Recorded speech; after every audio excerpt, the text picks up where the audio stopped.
Au Proche-Orient, l'actualité est en évolution perpétuelle. Les frappes continuent sur Gaza et l'offensive terrestre a été lancée la nuit dernière via le nord de l'enclave, par où les chars israéliens sont entrés pour préparer les prochaines étapes du combat.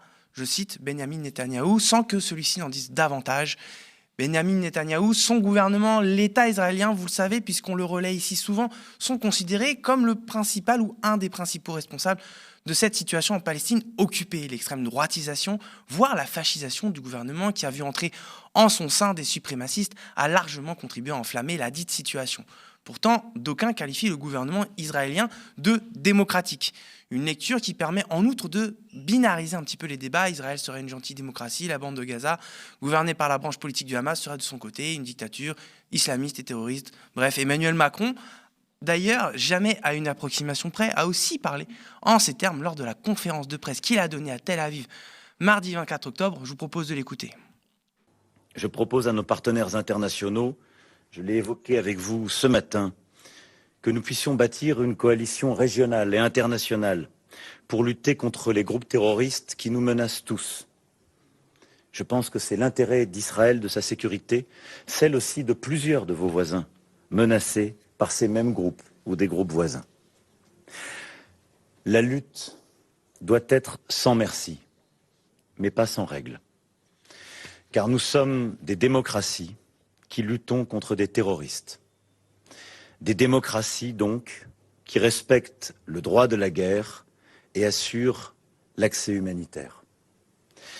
Des démocraties qui ne prennent pas pour cible les civils, ni à Gaza, ni nulle part. Mais est-ce que c'est si simple que ça? On le disait, l'opposition israélienne n'hésite plus à qualifier le gouvernement actuel de fasciste, au moins fascisant. Il est ouvertement d'extrême droite avec en son sein des personnages sulfureux tels que Itamar Ben-Gvir ou encore Bezalel Smotrich, tous deux à la tête en plus de ministères clés. Pour tenter d'analyser un peu plus en détail ce gouvernement, au mieux autoritaire, au pire fasciste, Eugénie Mariot, constitutionnaliste, et Mathieu Slama, essayistes, seront avec moi sur ce plateau. Bonjour Eugénie, bonjour Eugénie, pardon. Bonjour Mathieu. Bonjour. Vous allez bien? Oui. Alors, je vais tout de suite vous amener à réagir aux propos d'Emmanuel Macron que vous venez d'entendre. Je vais commencer par toi, d'ailleurs Eugénie, tu as bien vu, il dit nos démocraties, donc il inclut Israël dans nos démocraties, sans doute au prétexte, peut-être dans son idée, dans le sens commun qu'il y ait des élections libres. Comment vous réagissez aux propos d'Emmanuel Macron à ce sujet ? Oui, alors c'est intéressant de voir qu'il dit tout et son contraire dans la même phrase. C'est-à-dire, il dit « nous sommes des démocraties, nous respectons le droit de la guerre, mais nous sommes face à des terroristes ». Et historiquement, si on regarde l'histoire du droit international public, qui se confond très largement avec l'histoire du droit international humanitaire, c'est-à-dire le droit de la guerre, c'est l'histoire de la manière avec laquelle les pays se sont définis comme civilisés puis démocratiques pour s'affranchir des lois de la guerre vis-à-vis de ceux qui étaient qualifiés comme soit barbares, soit terroristes ou non démocratiques. Donc dans la même phrase, on a justement toute cette ambivalence qui caractérise le monde dans lequel vit Emmanuel Macron, qui est la théorie libérale selon laquelle les démocraties sont gentilles, appliquent les droits de la guerre, alors que les autres régimes, eux, s'affranchissent du droit de la guerre, alors qu'historiquement, justement, on a bien vu que c'était absolument pas fondé empiriquement. Mathieu. Oui, moi je considère évidemment que le Hamas est un groupe terroriste et qu'il y a en effet, Israël fait face à cette menace terroriste, mais je suis d'accord avec vous quand vous dites qu'au fond, le questionnement central pour les démocraties dans le droit international, et en particulier s'agissant d'Israël, c'est comment lutter contre des menaces qui sont plus ou moins existentielles avec les outils du droit et les outils du droit international, et donc les outils de la démocratie, puisque finalement, on peut considérer que le droit international, d'une certaine manière, tel qu'il existe aujourd'hui, est une émanation des valeurs démocratiques. Et en fait, le danger qui guette Israël, aujourd'hui, c'est finalement de répondre à la menace par, d'une part, la vengeance, évidemment, par la punition collective, et c'est déjà ce qui, semble-t-il, est en train de se passer, mais ensuite dans le reniement de ses propres valeurs démocratiques. Parce que Israël est une démocratie, c'est une démocratie qui s'est construite dans la douleur, avec, on le sait, dans des circonstances qui sont très difficiles, mais enfin, c'est une démocratie, et aujourd'hui, ce qui se passe en Israël, justement, c'est que ce pays est en train de renoncer aux valeurs qui sont celles qui ont présidé à sa naissance, qui ont présidé à sa naissance et à sa construction. Et donc, on aurait aimé entendre Emmanuel Macron, de la part d'Emmanuel Macron, un discours beaucoup plus ferme sur le fait de dire que, attention, que ce soit face à un adversaire démocratique ou non, on doit répondre aux menaces par les lois démocratiques, par les règles du droit international. Et ça, c'est quelque chose qui n'est pas du tout suffisamment rappelé à Israël, puisqu'on le voit, Israël est dans une logique jusqu'au-boutiste qui est extrêmement dangereuse, évidemment pour les civils de Gaza, mais même pour encore une fois, j'insiste, pour ses propres valeurs, on y reviendra peut-être, parce que, encore une fois, Israël, c'est historiquement un État de droit, un pays démocratique dans lequel il y a une opposition très forte aussi, dans lequel il y a un mouvement pro-palestinien qui existe au sein d'Israël, de nombreux défenseurs de la solution à deux États. Le Parti travailliste, historiquement, est plutôt défenseur de cette solution. D'autres partis, même d'ailleurs plus centristes, libéraux, sont également partisans de cela. Donc encore une fois, ce qui se joue là aujourd'hui, c'est vraiment et c'est quelque chose qui d'ailleurs pourrait valoir pour beaucoup plus de pays qu'Israël, c'est on ne lutte pas contre le terrorisme sans les outils ou en tout cas indépendamment des outils de la démocratie. Et c'est exactement ce qu'ont fait les États-Unis après le 11 septembre. On l'a vu, le Patriot Act, les atteintes aux droits de l'homme effrayantes, Abu Ghraib, etc. Tout ça, ça nous montre bien que la tentation face à des menaces comme le terrorisme ou autre, de s'affranchir des règles démocratiques. Et c'est quelque chose que d'ailleurs avait rappelé à l'époque Salman Rushdie, cet écrivain qui a fait l'objet d'une fatwa et je finis là-dessus, mais cet écrivain qui a fait l'objet d'une fatwa de la part de l'Iran, qui est menacé de mort et qui a fait l'objet d'un attentat l'année dernière ou il y a 2 ans, je ne sais plus. Rushdie, à l'époque des attentats du 11 septembre et les années qui ont suivi, disait que finalement le terrorisme agissait comme un test de civilisation pour les démocraties et que les démocraties, notamment la démocratie américaine, étaient en train de la perdre parce que les États-Unis étaient en train de renoncer à leurs valeurs démocratiques au nom de la lutte contre le terrorisme. C'est exactement ce qu'est en train de faire l'État d'Israël. Enfin, en tout cas, je ne sais pas ce que tu en penses, Génie, mais on va y revenir plus tard sur vraiment la façon dont justement se fascise, si on peut le dire comme ça, le gouvernement israélien. Mais là, comme on a parlé à un moment donné des règles de la guerre, c'est le terme qui est tout le temps renvoyé, les règles de la guerre. Emmanuel Macron les a sans arrêt rappelées à l'endroit du Hamas ou de la population palestinienne. Beaucoup moins à l'égard de la mise en garde, c'est beaucoup moins fermement adressé à l'égard de Benjamin Netanyahou, pardon. Pourtant, les règles de la guerre ne sont pas forcément respectées du côté d'Israël. Oui, justement, ça me permet de revenir sur la déclaration d'Emmanuel Macron. Si, évidemment, cette distinction dans l'application des règles de la guerre entre démocratie et non-démocratie n'est pas empiriquement fondée, on peut quand même considérer que c'est une fiction qui est utile parce qu'elle permet, au nom de la sauvegarde de certaines valeurs, de s'assurer du respect du droit de la guerre. Donc, je lui donne crédit à ce niveau-là. Mais en effet, après, il ne développe pas. Les 2 grands principes du droit international humanitaire, c'est le principe de discrimination entre les populations civiles et les combattants, d'une part, et le second principe, c'est comme en droit public général, c'est le principe de proportionnalité entre les objectifs poursuivis et les moyens utilisés.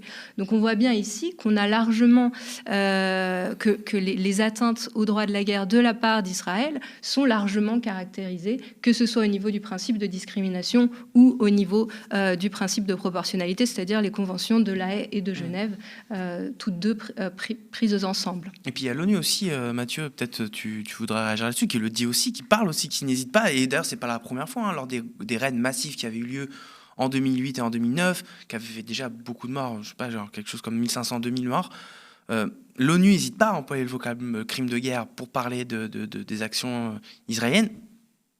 Et pourtant, l'ONU a l'air plutôt impuissante sur le terrain. De toute manière, le fonctionnement de l'ONU, c'est via les vétos, etc., ce qui empêche à peu près toute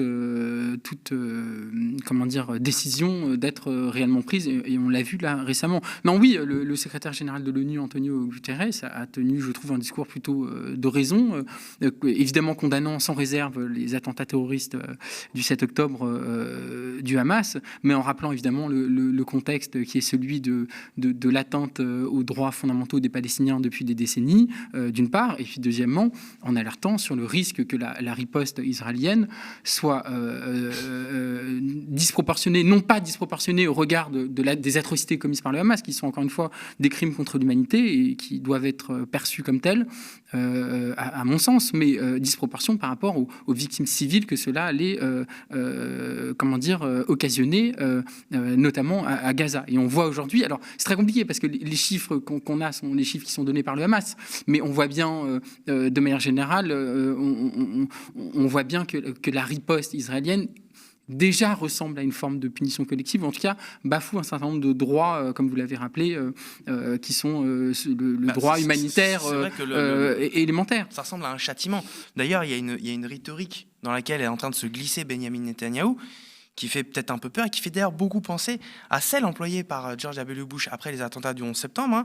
Tenter un petit peu de se parer de cette robe du gentil, du vertueux qui va lutter contre le mal, avec un poil plus de grandiloquence encore. Je vous propose d'écouter la prise de parole de Benjamin Netanyahou.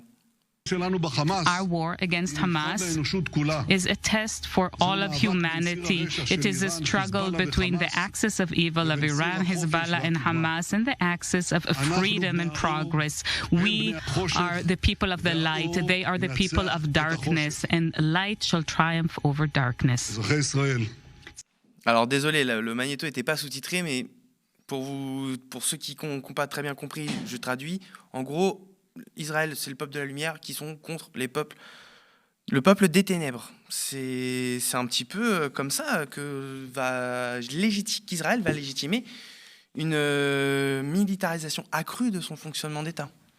Oui, c'est civilisation contre barbarie, c'est la rhétorique des États-Unis également, qui permet de, justement, encore une fois, d'appliquer des principes qui ne sont pas les mêmes vis-à-vis des peuples qui sont considérés comme barbares, qui sont les peuples des ténèbres.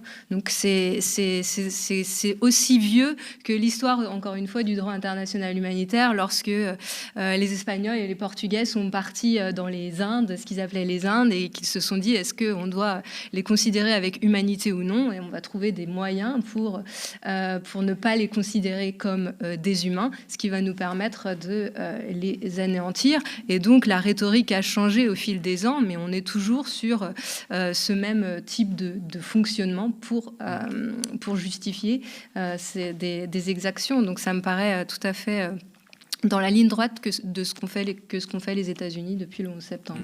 Mais pour revenir sur le concept de démocratie, si Israël est un État démocratique ou non, historiquement, le contexte qui est le sien l'oblige peut-être, le contraint peut-être à avoir une forme d'État militariste, un petit peu. On utilise souvent ce terme pour parler des États-Unis, alors que pourtant Israël est aussi un État militariste, tout autant que les États-Unis. À sa création, est-ce qu'on peut vraiment dire que l'État d'Israël était vraiment démocratique, sachant que par exemple Tsahal, et quand on sait maintenant les actions qu'il mène, ont été créées par David Ben-Gurion, qui pourtant était membre du parti travailliste. Beaucoup de premiers ministres ont d'ailleurs été d'anciens militaires, que ce soit Yitzhak Rabin ou Ariel Sharon. Est-ce qu'on peut vraiment dire que est-ce qu'il y a vraiment un héritage démocratique issu de la création de l'État d'Israël? Est-ce que c'est pas questionnable comme Alors, plusieurs choses. D'abord, donc sur le discours de Benjamin Netanyahou, moi je partage en tout point ce que vous dites. Bon, il s'avère que le Hamas, encore une fois, est en effet une menace existentielle pour Israël, est un groupe terroriste, génocidaire qui appelle à l'éradication des Juifs. Donc il faut quand même rappeler ce qu'est le Hamas. Ça n'est pas rien. La charte originaire du Hamas appelée à la persécution des Juifs, à la destruction. Ils en sont revenus. Ils en sont revenus, mais cette doctrine-là, en réalité, reste la même. Et d'ailleurs, le Hamas, quand il parle des Israéliens, parle des Juifs. Ils disent les Juifs. Et donc, c'est en ça où ce qui s'est passé, je le redis, le 7 octobre, est un crime contre l'humanité, parce que c'est pas seulement un crime contre des Israéliens, mais c'est un crime contre des Juifs. Et donc ça, c'est très important de le rappeler. Et d'où aussi l'émotion collective qui a lieu en Israël, mais qui aussi amène à certaines certaine dérive dans les propos, au sens où, en effet, on fait un amalgame entre le Hamas et les populations de Gaza, et on appelle à la punition collective. Le discours de Benjamin Netanyahou est très dangereux, très grave, parce que c'est un discours, en effet, comme vous l'avez dit, qui légitime potentiellement une épuration ethnique.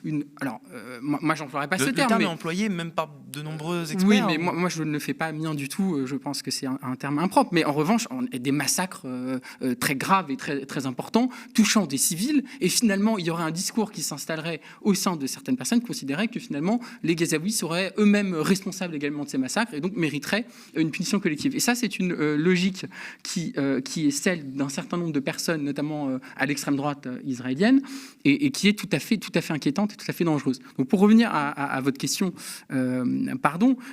si Israël est une démocratie, c'est construite alors progressivement sur deux piliers, et je crois d'ailleurs que il faut le dire, c'est notamment le Parti travailliste, donc la gauche israélienne, qui a construit en grande partie la démocratie israélienne.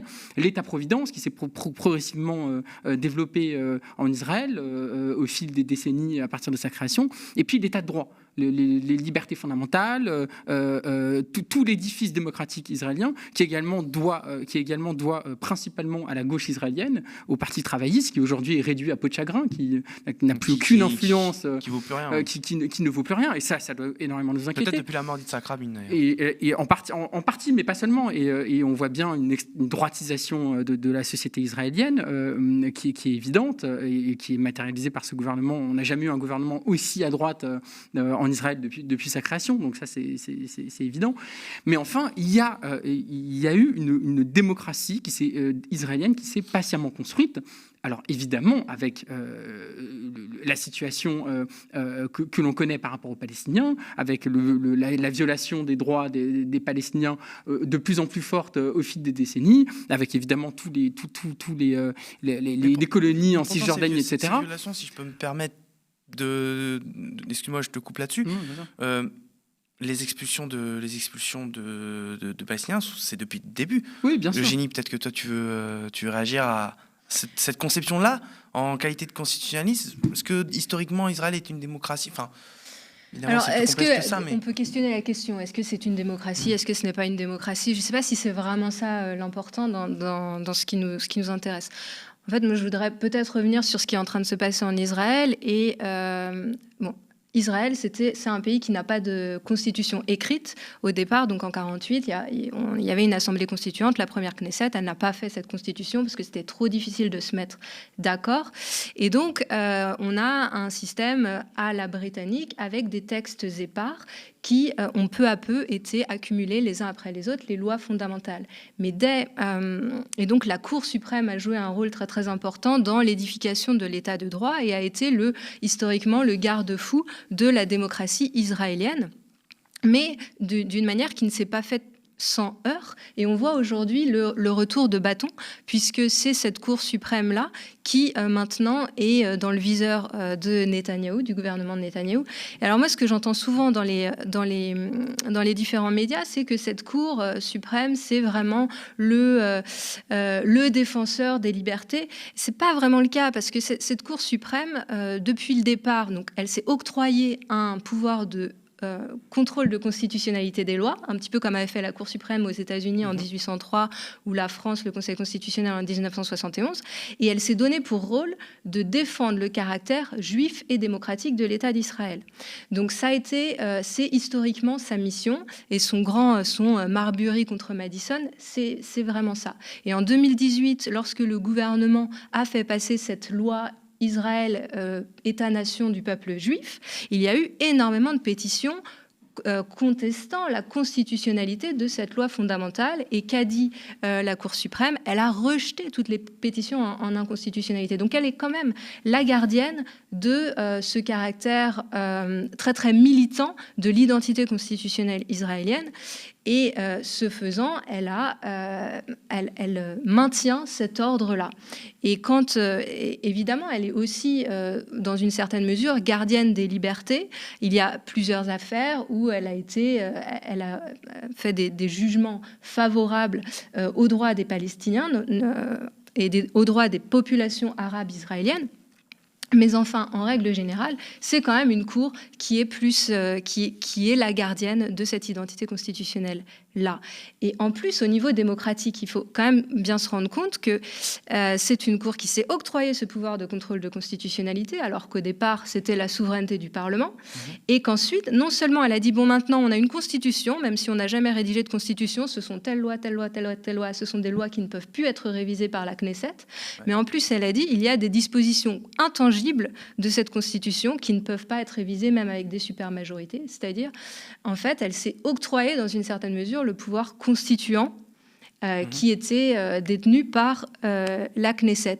Et donc, on a un questionnement sur le gouvernement des juges. La gauche va dire la Cour suprême est de droite, et la droite va dire la Cour suprême est de gauche. Et en fait, on a un consensus, finalement,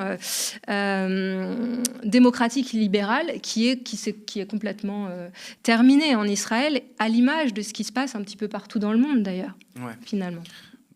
Oui, mais je voyais que tu voulais réagir. Je pense que c'est tout à fait juste cette idée que finalement il se passe en Israël ce qui se passe dans un certain nombre de pays, notamment européens, où l'extrême droite prend le dessus. Ce qu'essaye de faire Netanyahou et son gouvernement, c'est de renverser, de détruire l'état de droit israélien pour imposer plus facilement ces décisions politiques contraires à un certain nombre de droits fondamentaux. Au fond, c'est ce qu'essaye de faire Benjamin Netanyahou, c'est ce qu'a toujours essayé de faire l'extrême droite à chaque fois qu'elle a été au pouvoir, c'est-à-dire de détruire, de détricoter l'état de droit et la garantie des droits fondamentaux et des principes démocratiques fondamentaux. Et donc cette réforme de la Cour suprême israélienne, c'est exactement ça. C'est l'idée d'empêcher que cette Cour suprême, de revenir sur un certain nombre de prérogatives de cette Cour suprême, d'empêcher qu'elle ait trop de poids dans la vie politique israélienne, de la cornaquer davantage, notamment sur la nomination des juges, etc., d'essayer de l'empêcher de renverser certaines décisions qui seraient prises notamment par la Knesset, puisque je rappelle qu'Israël est quand même un régime parlementaire absolu. Donc, au fond, c'est encore une fois une volonté de détruire l'état de droit israélien pour imposer des décisions qui iraient à l'encontre de certains droits fondamentaux, vous l'avez dit, des Palestiniens, mais pas seulement, des Israéliens eux-mêmes. Et c'est important de le dire parce que cette Cour suprême, elle est tout à fait critiquable, vous avez raison, et elle n'a pas parfois été d'une grande clarté sur toutes ces décisions, mais enfin c'est à elle qu'on doit un certain nombre d'avancées des droits, notamment à partir des années 80. Sur les questions d'égalité également, elle a été quand même très importante dans, encore une fois, les avancées démocratiques en Israël. Donc c'est pour ça aussi qu'il y a une telle inquiétude dans le pays, parce qu'il faut quand même rappeler que cette réforme ne passe pas facilement. Il y a depuis janvier 2023, qui d'ailleurs continue depuis le 7 octobre. Il y a eu beaucoup de manifestations tous les samedis soirs. Je rappelle quand même qu'il y avait parfois jusqu'à plus de 100 000 personnes à Jérusalem qui manifestaient contre cette réforme et contre Netanyahou, parce que c'est des manifestations qui sont aussi très symboliques, c'est-à-dire elles sont contre cette réforme et plus globalement contre Netanyahou et l'extrême droitisation de ce gouvernement. Et donc il y a beaucoup d'Israéliens qui sont contre cette réforme, beaucoup d'Israéliens qui voient bien les dangers que représente cette réforme pour la démocratie israélienne. Mais encore une fois, ce qui se passe en Israël, cette extrême droitisation du pays, qui effraie un certain nombre de personnes d'ailleurs de la diaspora, qui voient avec effroi la démocratie israélienne s'effondrer complètement, elle est contestée aussi de l'intérieur, et ça c'est aussi important de le dire. Après, c'est vrai que sur la question de l'État israélien, on parle beaucoup de cette réforme de la justice, mais peut-être que toi, Eugénie, tu aurais envie peut-être d'élargir un peu l'analyse. Il n'y a pas que ça qui caractérise justement le caractère peut-être autoritaire de l'État israélien actuellement, sous la coupe de Benjamin Netanyahou. On peut considérer que c'est une sorte d'État dual qui en fait applique la démocratie pour certains et applique un régime autoritaire pour d'autres. Parce qu'il y a tout un millefeuille de législation d'exception, un petit peu comme chez nous, mais vraiment c'est le miroir grossissant, avec des dispositions qui s'appliquent aux populations en fonction de toute une série de critères, que ce soit religieux ou que ce soit en fonction du lieu d'habitation, etc., qui font qu'on a vraiment un régime qui n'est pas le même pour tous en Israël. Et tout à l'heure, donc nous tutoyons, très bien. Tout à l'heure, tu posais la question de de la naissance de l'État d'Israël, c'est la naissance dans l'état d'urgence, avec toujours l'armée, avec l'occupation.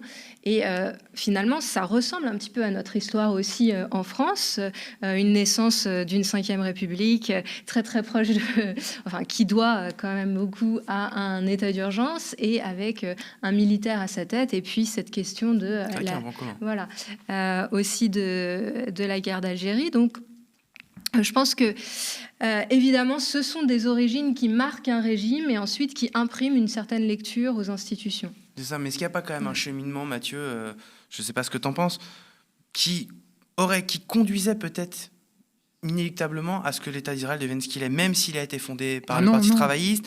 Non. Moi, je ne crois pas du tout. Quand je reviens sur le fait que David Ben Gourion est fondateur de Tsahal, que Yitzhak Rabin, pendant la première intifada, disait lui-même que les Palestiniens, il fallait leur briser les os.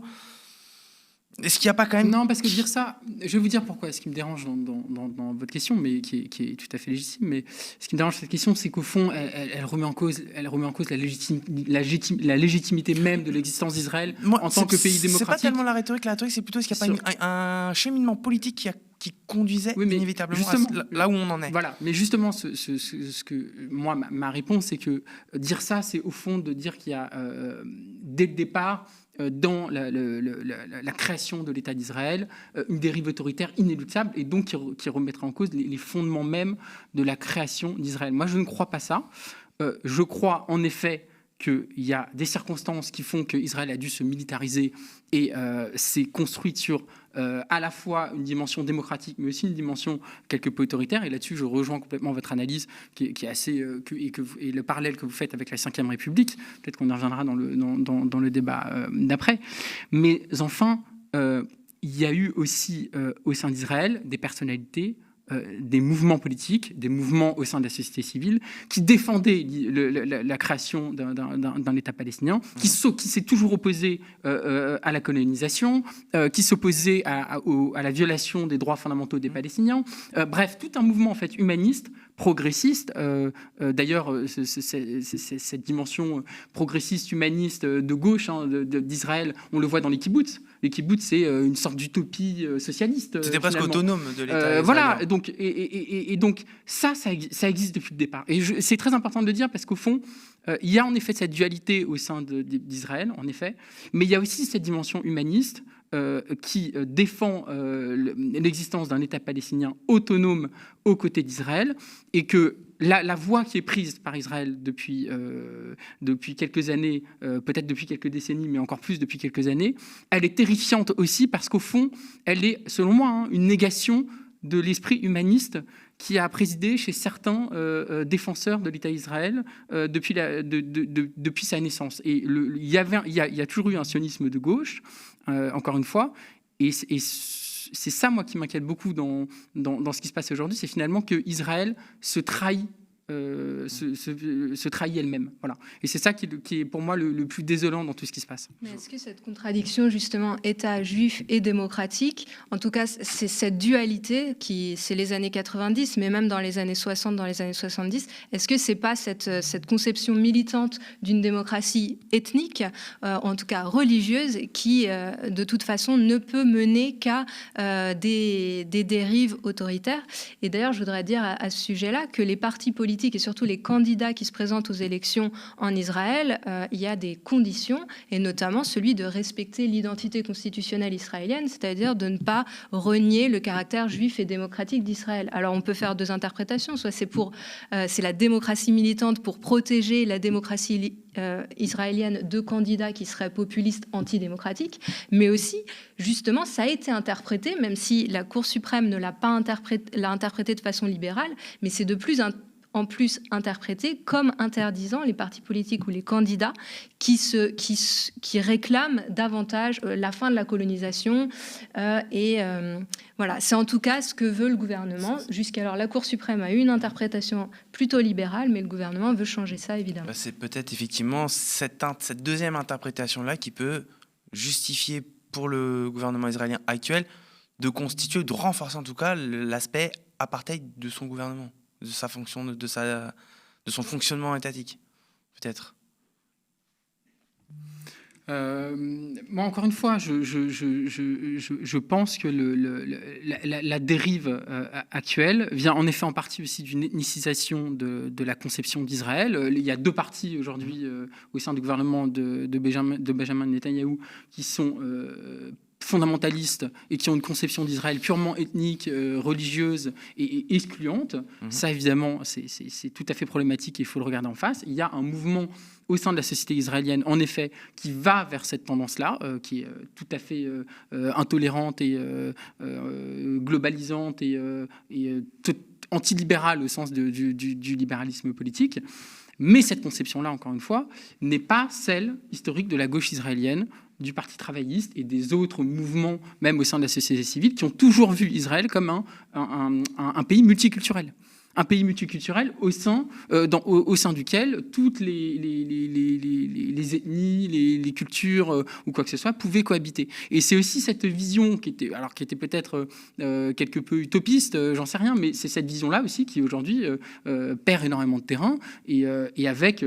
Quand on entend le discours de Benjamin Netanyahou presque messianique, qui tout à fait écho au discours des fondamentalistes au sein de son gouvernement, oui, en effet, là, il y a lieu de s'inquiéter, parce qu'au fond, si la démocratie israélienne rejoint cette idée ethniciste, oui, en effet, il n'en restera plus grand-chose, surtout si le pouvoir devient de plus en plus autoritaire et que les contre-pouvoirs et l'état de droit est détricoté. Oui, ça, il faut s'inquiéter, en effet, de l'autoritarisme qui est en train de s'installer au sein d'Israël, et s'y inquiéter évidemment au regard de la démocratie israélienne, et puis aussi au regard de la situation palestinienne, puisqu'au final, les deux vont ensemble. Je pense que ça soulève quand même une question importante pour nous, qui est de savoir si justement l'état de droit n'est pas la source de sa propre déliquescence. C'est-à-dire, si on regarde le régime israélien, c'est justement en réponse à ce qui est perçu comme l'imposition de droits fondamentaux, la prise de pouvoir de juges au nom de l'état de droit, que s'opère un revers de bâton. Donc c'est une question, je pense, qu'il est légitime de se poser, surtout étant donné le parallèle qu'on peut faire avec les années 30, où c'était exactement la même question qui se posait avec la question du gouvernement des juges, la démocratie parlementaire qui s'émanciperait du pouvoir du Parlement et qui donne lieu à un retour très, très populiste, très autoritaire, justement avec l'ennemi libéral des institutions de l'état de droit qui est tout désigné. Donc je me demande si la situation israélienne n'est pas un avertissement, en tout cas qu'on ne puisse pas le prendre ainsi, en tout cas. Mais c'est pas l'état de droit qu'il faut, à mon sens, incriminer, c'est plutôt les adversaires de l'état de droit et la manière, en effet, dont le populisme autoritaire, l'extrême droite, etc., réussit à convaincre de plus en plus de monde des dangers d'un gouvernement démocratique qui est régi par des règles de droit, etc. Mais l'état de droit en lui-même doit être défendu coûte que coûte et à mon sens, n'est pas responsable en tant que tel de cette dérive. Pas l'état de droit, mais en tout cas, cette perception qui est très présente, que ce soit en Israël, en Pologne, en Hongrie, un petit peu partout dans le monde, peut-être demain en France, voilà, que des légitimités sont en concurrence. Alors ça m'embête de citer Emmanuel Macron, mais c'était l'objet de son discours du 4 octobre dernier, donc pour l'anniversaire de la Constitution française, où il dit il faut surtout éviter cette concurrence des légitimités. Il a raison, entre la légitimité démocratique d'une part et la légitimité des juges d'autre part.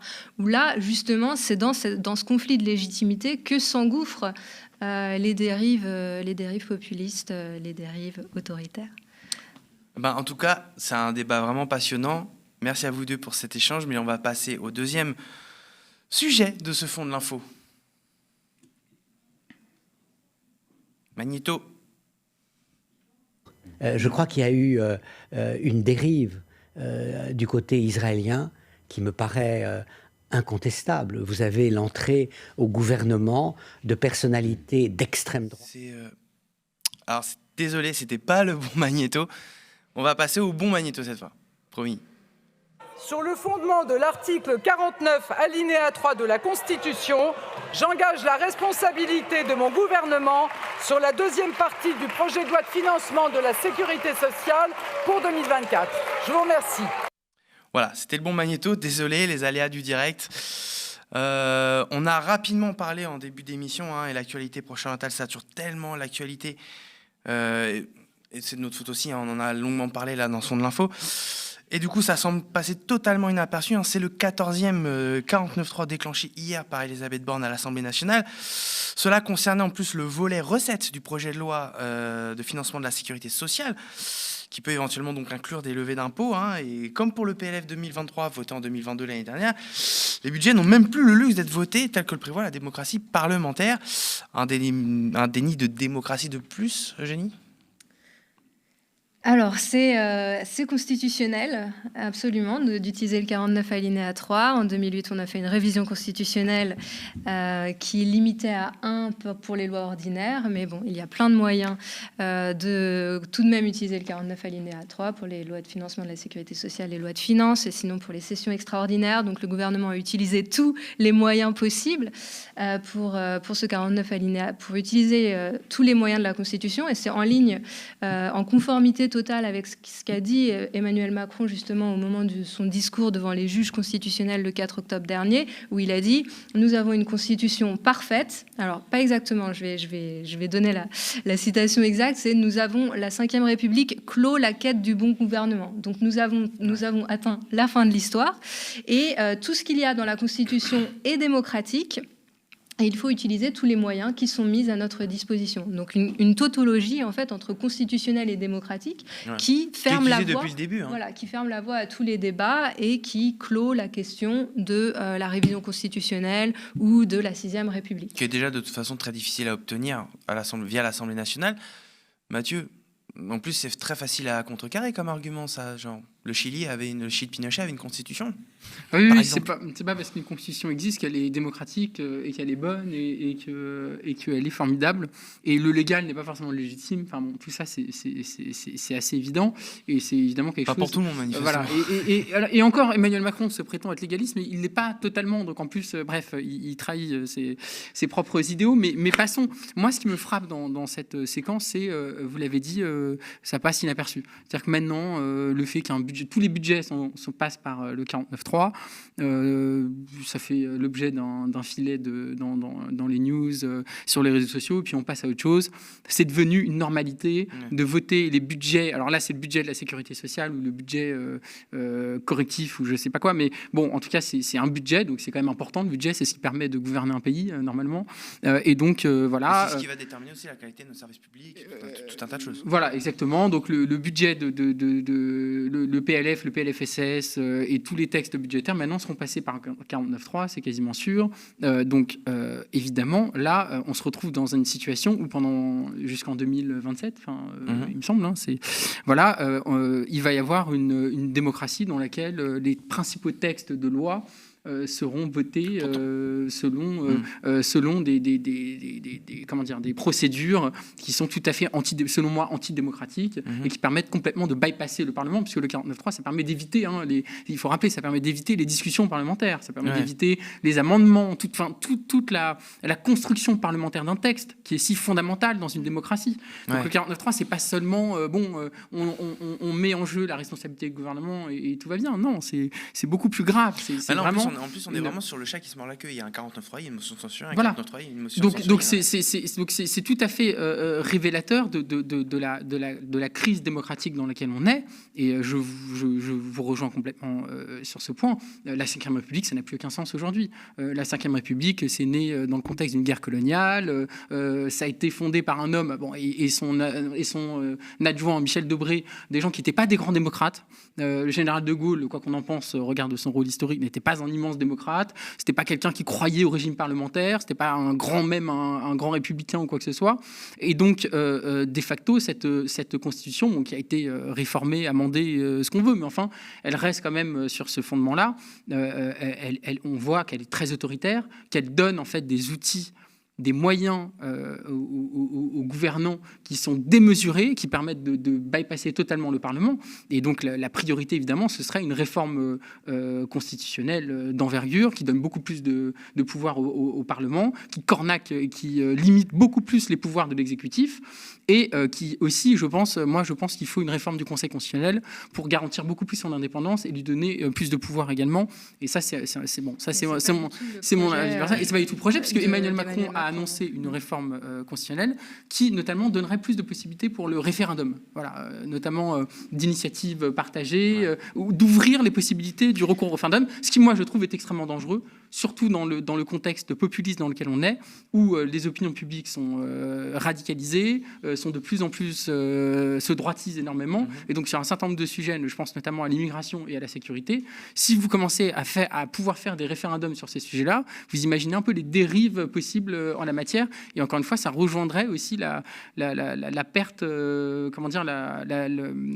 la dimension antidémocratique de la période qu'on vit, paradoxalement. Donc, aujourd'hui, quand même, il y a lieu de s'inquiéter par rapport à tout ça. Génie, tu as voulu réagir plusieurs fois. Oui, en effet, donc Emmanuel Macron, ce qu'il propose comme révision constitutionnelle, c'est justement de réduire encore davantage les prérogatives du Parlement. On se souvient de la réduction du nombre de parlementaires. Et puis d'avoir recours au référendum, à une forme de démocratie directe, mais qui pour l'instant, dont les contours seraient plus consultatifs qu'autre chose, d'après ce qu'on peut imaginer. Et donc d'entrer dans une nouvelle ère de la démocratie, où finalement, le Parlement appartient au passé, c'est une institution obsolète, et maintenant c'est le chef de l'État et les citoyens via le référendum. Donc là, je rejoins également ce que vous dites. On peut, si le référendum est en effet un référendum uniquement d'initiative présidentielle, et pas d'initiative ni parlementaire ni populaire, alors c'est le plébiscite. On se rapproche du bonapartisme et des régimes que nous avons connus. Déjà, De Gaulle faisait penser à Bonaparte dans sa façon très compulsive d'utiliser le référendum. Référendum, dissolution de façon discrétionnaire et élection directe. Voilà, donc une présidentialisation encore plus de la Ve République, donc ce serait une catastrophe démocratique et on a l'impression qu'Emmanuel Macron va plutôt vers ça. Et juste si je peux ajouter un petit mot très rapide. Je pense vraiment qu'il faut rappeler que la démocratie ne se porte pas bien en France. Donc on a ce mépris du Parlement qui s'exprime par ces 49.3, etc. Mais on a aussi des interdictions de manifester. Je veux dire, là, encore une fois, je crois que c'est Laurent Nunez qui a annoncé que la prochaine manifestation en faveur de la Palestine serait interdite à Paris, selon des motifs totalement flous, totalement qui me paraissent absolument pas tenir au regard. Des interdictions qui souvent arrivent en plus au dernier moment. Et qui arrivent au dernier moment, mais qui, encore une fois, ne se fondent même pas sur le droit. Je rappelle quand même que de manière très vague, et puis encore une fois, est très discutable. Et le droit de manifester reste un droit fondamental dans le pays, et on a l'impression que c'est de moins en moins le cas. Et je rappelle aussi que Gérald Darmanin, le ministre de l'Intérieur, récemment encore, à propos des expulsions des Tchétchènes vers la Russie, s'enorgueillait de violer la Convention européenne des droits de l'homme. Disait, en tout cas, j'assume le fait qu'on a été condamné par la CEDH pour des expulsions abusives. Mais ça, c'est gravissime aussi. Regarde ce qu'on disait sur l'état de droit, sur le respect de la France, du droit international et puis des règles de droit qui ont trait quand même aux libertés fondamentales. Je veux dire, c'est pas rien. Le fait qu'un ministre de l'Intérieur assume le fait de passer outre la CEDH et les textes fondamentaux qui devraient s'imposer à notre démocratie, ça nous dit quand même quelque chose sur l'état de notre démocratie, l'état de notre état de droit. Et tout ça mis bout à bout, si encore une fois on met ça bout à bout, si en plus on ajoute à ça la montée de l'extrême droite dans le pays, des sondages qui donnent l'extrême droite cumulée à près de 40% s'il y avait une élection présidentielle demain, bon, la démocratie française va très mal. Justement, il faut la réinventer sur de nouvelles bases, et c'est en cela que ça rejoint mes propos sur cette peur du gouvernement des juges. On voit, vous avez dit, assumer. En effet, c'est nouveau que les dirigeants politiques assument de vouloir violer les conventions européennes et de vouloir sortir des traités des droits humains. Et donc, c'est la raison pour laquelle il faut absolument agir, selon moi, parce que le consensus, de quelque direction qu'il vienne, n'existe plus, et même l'illusion de ce consensus n'existe plus. C'est le mot de la fin. Merci beaucoup à vous deux, Mathieu, Génie. Merci.